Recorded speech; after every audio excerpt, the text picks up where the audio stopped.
All right, and welcome to Getting Organized, Extracting the Website, and Opening the Website for the very first time. Now, we're assuming that you've already done the before you get started steps, which is downloaded the zip file, which we have right here on our desktop. You need to know where you downloaded that to. You also need to have Microsoft Expression Web installed, which we currently have. And you also need to have the Getting Organized file downloaded and opened. Okay, so we're going to open it up right here. The very first step we always do is we do the Getting Organized. This allows you to get all the information that is going to be needed to customize the website for your church. Okay, so essentially what we're going to do in the second video is we're going to use this form to do the customization process. We have special keywords over here on the left. We use a find and replace procedure, so we're going to tell the website to find quote-unquote church name, and we're going to replace it with your church's name.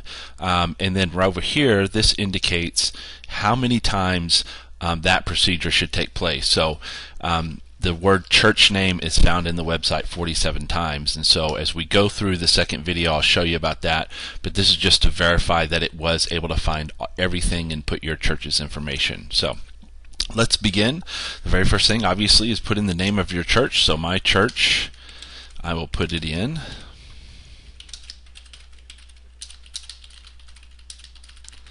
Okay, the street address is just the address of the location of your VBS. Okay,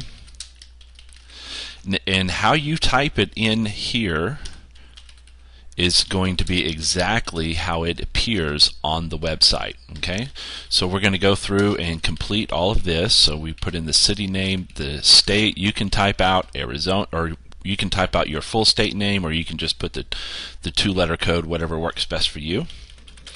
And again, whatever you put in here is eventually what's going to end up in your website. Put in your phone number.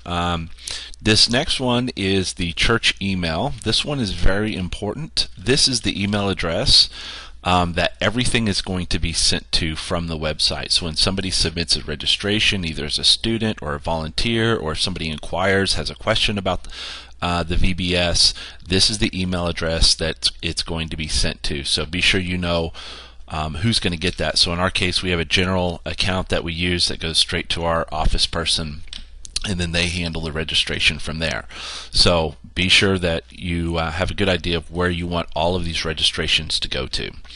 The next one is the VBS start date. That is the date your VBS will be starting, and for us that date is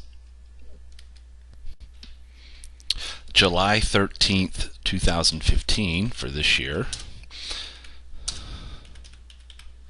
And the end date for us will be July 17,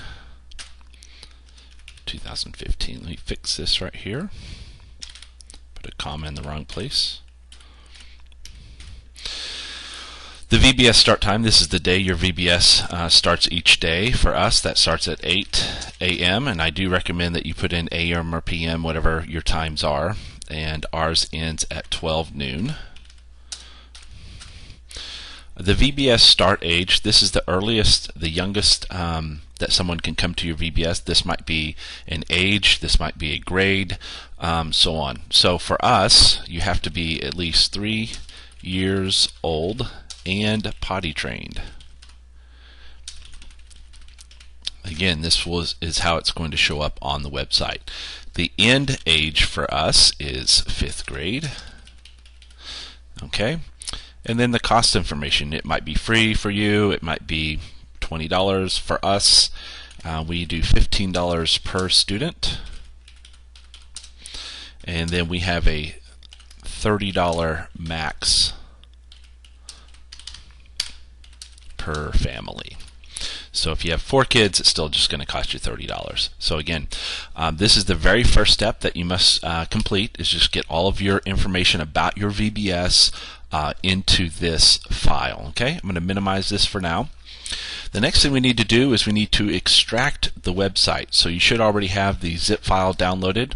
If you've never extracted a file, it's very simple. You just right click on the file, hit extract all, It's going to ask you where you want to put the file or where you want to extract all these files. I'm just going to leave it where it's set right now, to the desktop, and then I'm going to hit extract. And that's going to take just a few seconds to get all of that extracted.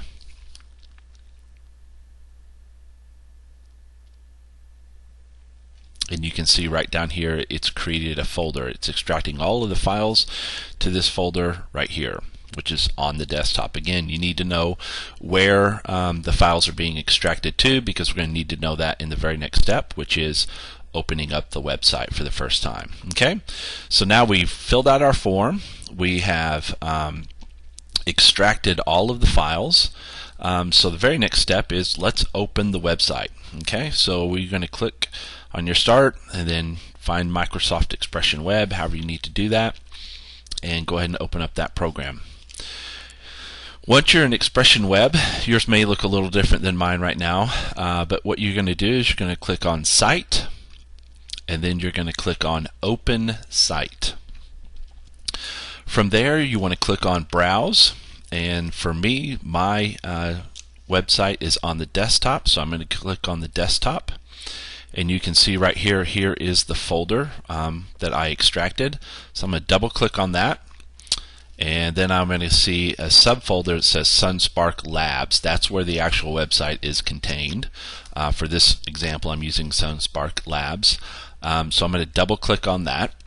Once you see these sets of folders, CSS, extra website, images, so on and so forth, from there you don't want to click anymore. You're just going to click Open.